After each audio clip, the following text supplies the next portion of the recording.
Hello everyone, हमने अपना topic start किया था केमिकल इक्विलिब्रियम, जिसमें हमने बेसिक टर्म्स पढ़ी reversible reaction, irreversible reaction and chemical equilibrium के बारे में कि केमिकल इक्विलिब्रियम क्या होता है। उसमें हमारी रेट ऑफ फॉरवर्ड और बैकवर्ड रिएक्शन क्या होती है, बराबर होती है। जितनी रिएक्शन फॉरवर्ड हो रही है उतनी रिएक्शन कहाँ हो रही है, बैकवर्ड रिएक्शन में। ठीक है, अब इसके आगे कुछ और टर्म्स पढ़ते हैं। Next term is law of mass action. इसमें टर्म आ गया क्या, मास आ गई। ठीक है, तो ये इसके अकॉर्डिंग क्या होता है, rate of a reaction is proportional to the active masses.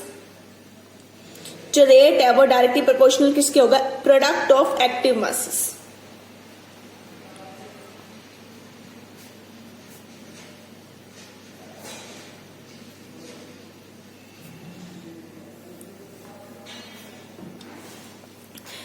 ठीक है, तो जो रिएक्शन का रेट होगा वो डायरेक्टली प्रोपोर्शनल किसके हो जाएगा, केमिकल रिएक्शन का प्रोपोर्शनल हो जाएगा प्रोडक्ट ऑफ एक्टिव मासेस के। ठीक है, जो हमारे रिएक्टेंट और प्रोडक्ट के मासेस आएंगे उनका जो प्रोडक्ट बन जाएगा वो हमारी टर्म क्या होगी, एक्टिव मासेस के प्रोडक्ट के बराबर। तो वो हमारा क्या हो जाएगा, रेट हो जाएगा।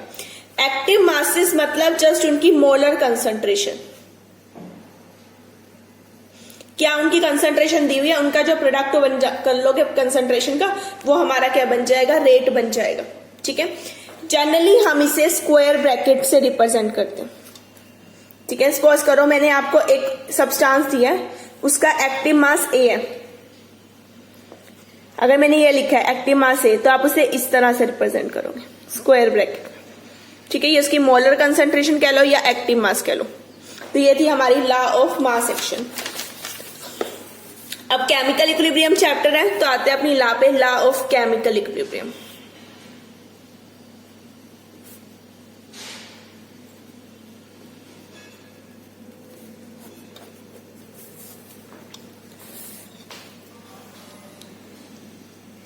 जो लॉ ऑफ मास एक्शन है ना, अगर मैं उस लॉ को रिवर्सिबल रिएक्शन में लगाऊं, लॉ ऑफ मास एक्शन जो मैंने पीछे पढ़ा ना, product of active masses, law of mass action in reversible reaction, उसे हम क्या कहते हैं, लॉ ऑफ केमिकल इक्विलिब्रियम। ठीक है, तो यानी मुझे यहाँ किसकी बात करनी है, रिवर्सिबल रिएक्शन की। तो एक रिवर्सिबल रिएक्शन में अज्यूम कर रही हूं, ये हम कई बार चैप्टर में रिज्यूम करेंगे, पूरे चैप्टर में।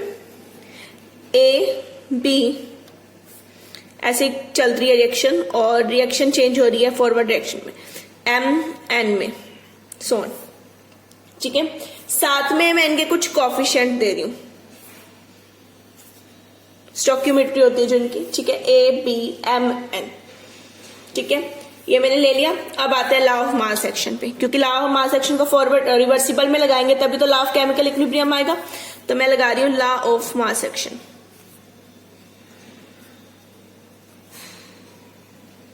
According to law of mass action, तो पहले फॉरवर्ड का रेट निकाल लें, क्योंकि रिवर्सिबल है तो दो रेट आ गए, फॉरवर्ड और बैकवर्ड का।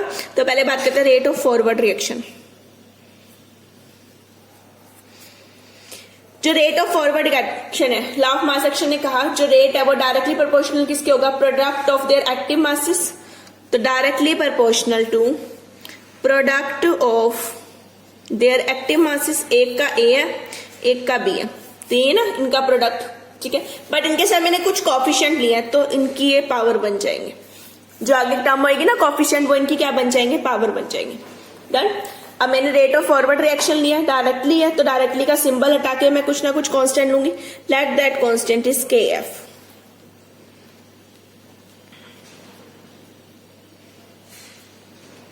ये आ गया मेरा rate constant for forward reaction. ठीक है, कांस्टेंट के इज कांस्टेंट, मैंने डायरेक्टली का साइन आगे कांस्टेंट दिया, ये आ गया constant for forward reaction. Rate constant for forward reaction. Clear. अब मैंने फॉरवर्ड के लिए ले लिया, अब ऐसे ही मैं लिखती हूँ बैकवर्ड के लिए, तो मैं लिखती हूँ rate of backward reaction. Backward के लिए लो, is directly proportional to product of their active masses. एक एम है, एक एन है, each raise to power their coefficient.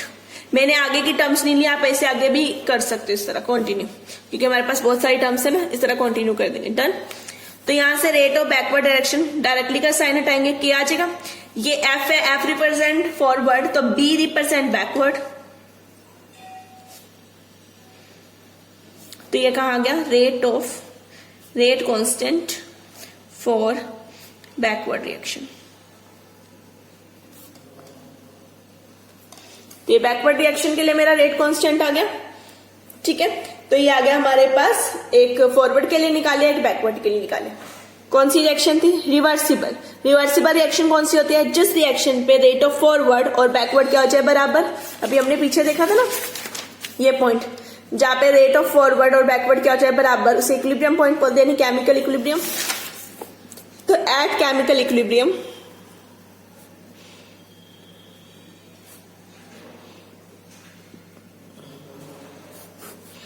rate of forward reaction is equal to rate of backward reaction,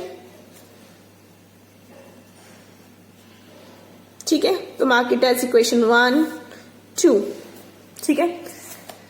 आगे जिस point पे रेट ऑफ फॉरवर्ड और backward बराबर होगा उसे हम क्या बोलते हैं, हमारी रिवर्सिबल केमिकल इक्विलिब्रियम, ठीक है। तो यूज इक्वेशन 1 and 2 हियर। 1 और 2 की वैल्यू पुट कर दो।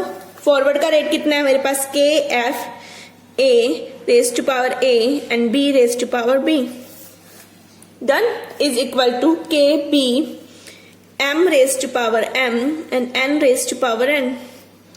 दोनों टर्म्स ले ली, ठीक है।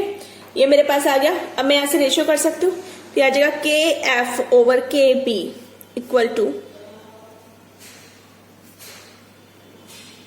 यदि कंटिन्यू में चलाया था हमने तो कंटिन्यू, आप चाहो तो दो टर्म्स भी ले सकते हो, अप टू यू।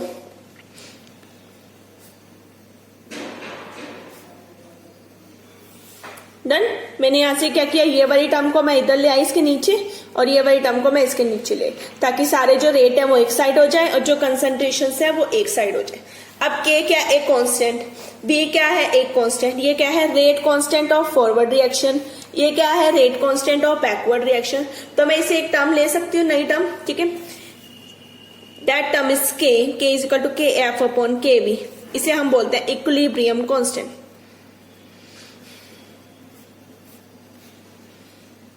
आसान है याद रखना। देखो कैसे, जब मैंने फॉरवर्ड की बात की तो के एफ आ गया, बैकवर्ड की बात की तो के बी आ गया। अब मैं किसकी बात कर रही हूँ, इक्विलिब्रियम की बात कर रही हूँ, तो यहाँ के आ गया, तो इसका नाम क्या हो जाएगा, इक्विलिब्रियम कांस्टेंट। ये फॉरवर्ड रिएक्शन का कांस्टेंट था, ये बैकवर्ड का कांस्टेंट था, अब इक्विलिब्रियम है तो ये इक्विलिब्रियम कांस्टेंट है। तो मैं इसे ऐसे लिख सकती हूँ, कंसंट्रेशन ऑफ एम एन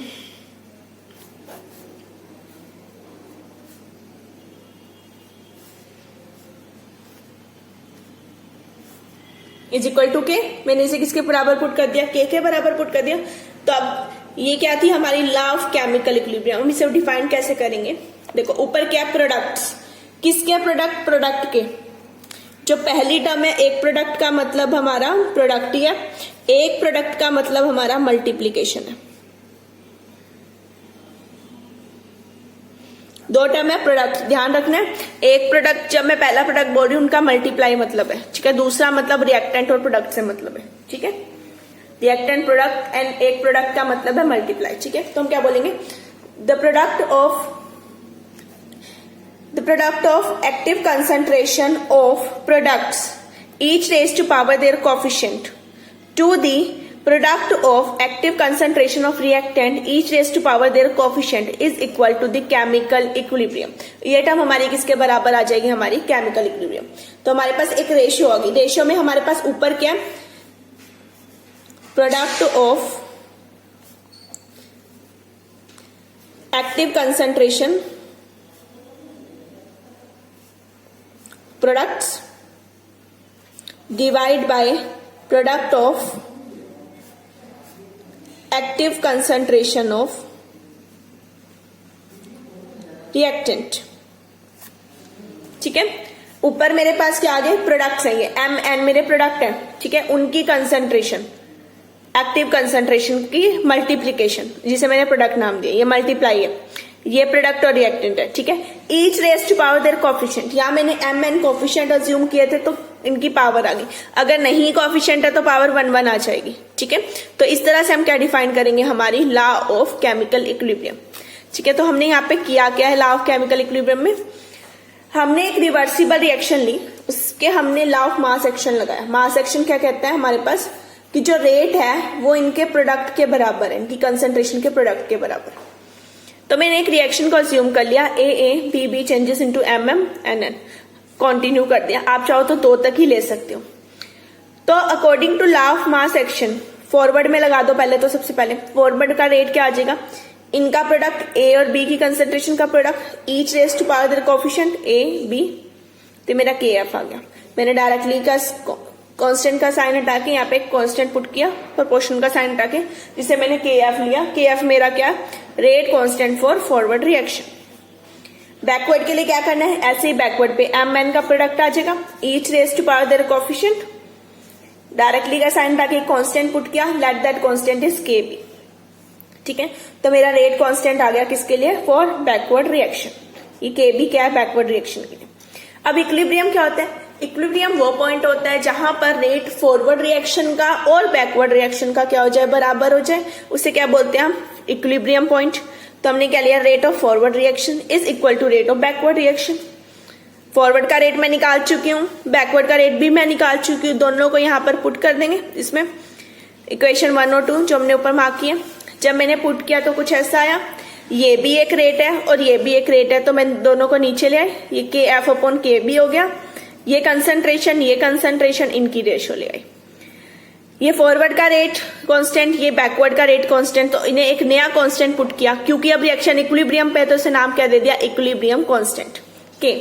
तो यहाँ के पुट कर दिया, ये कंसंट्रेशन आ गई। तो अब डिफाइन कैसे करेंगे, लॉ ऑफ केमिकल इक्विलिब्रियम हमारी क्या हो जाएगी, the product of molar concentration of product each raise to power to their coefficient, ठीक है, divided by the product of molar concentration of reactant each raise to power their coefficient is equal to the equilibrium coefficient constant. ये term किसके बराबर आ गई, हमारी equilibrium constant के। तो ये है हमारी law of chemical equilibrium. Done. अब आपको ये याद रखना है, अब बार बार हम चैप्टर में इसी टाइप की कोई रिएक्शन को अज्यूम करेंगे और इस तरह से ही के निकालेंगे। ठीक है, अब हम इसके बाद पढ़ेंगे कि ये के जो है हमारा अलग अलग कैसे हो सकता है। मीन्स ये तो नॉर्मल क्या है, अगर प्रेशर को हम कांस्टेंट रखें तो के पी आ जाएगा in terms of pressure. In terms of pressure निकालेंगे तो ये हमारा क्या बन जाएगा, के P. In term of concentration के सी, इन टर्म्स ऑफ एक्टिविटी के है, ये इक्विलिब्रियम कांस्टेंट ही बट अलग अलग है। ये इन टर्म्स ऑफ प्रेशर है, ये इन टर्म्स ऑफ कंसंट्रेशन है और ये इन टर्म्स ऑफ एक्टिविटी है। ठीक है, जैसे कंसंट्रेशन की टर्म में है तो इसे हम के सी से भी रिप्रेजेंट कर सकते हैं। मैं यहाँ प्रेशर ले लू इनका तो यहाँ पे के पी आ जाएगा। मैं यहाँ पे इनकी एक्टिविटी की बात कर लूं, ठीक है, तो यहाँ पर क्या आ जाएगा, हमारा के ए आ जाएगा। तो ये इक्विलिब्रियम कांस्टेंट है बट डिफरेंट टाइप का। ये तो इसके क्या बन जाएंगे, टाइप्स। ठीक है, तो हमारे पास 3 टाइप्स होते हैं, 3 types of equilibrium constant.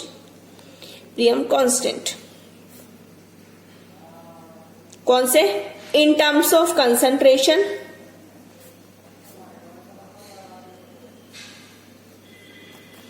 in terms of pressure और in terms of activity। 3 terms में आ गया।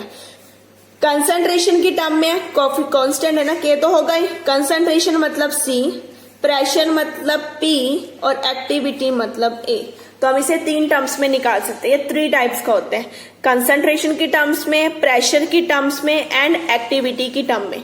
ठीक है, तो अब हम इसके बाद अपने नेक्स्ट टॉपिक में इन तीनों टाइप्स को स्टडी करेंगे और इनके बीच का क्या रिलेशन है, कैसे हमें मान लो एक वैल्यू दी हुई है तो हम कैसे दूसरी वैल्यू को फाइंड आउट कर सकते हैं, हम ये निकालेंगे अपने नेक्स्ट टर्म में। ठीक है, तो ये अभी तक जो हमने किया ये हमारा बेसिक्स था, जिसमें हमने जनरल टर्म्स पढ़ी, reversible irreversible reaction, law of mass action, chemical equilibrium के बारे में पढ़ा।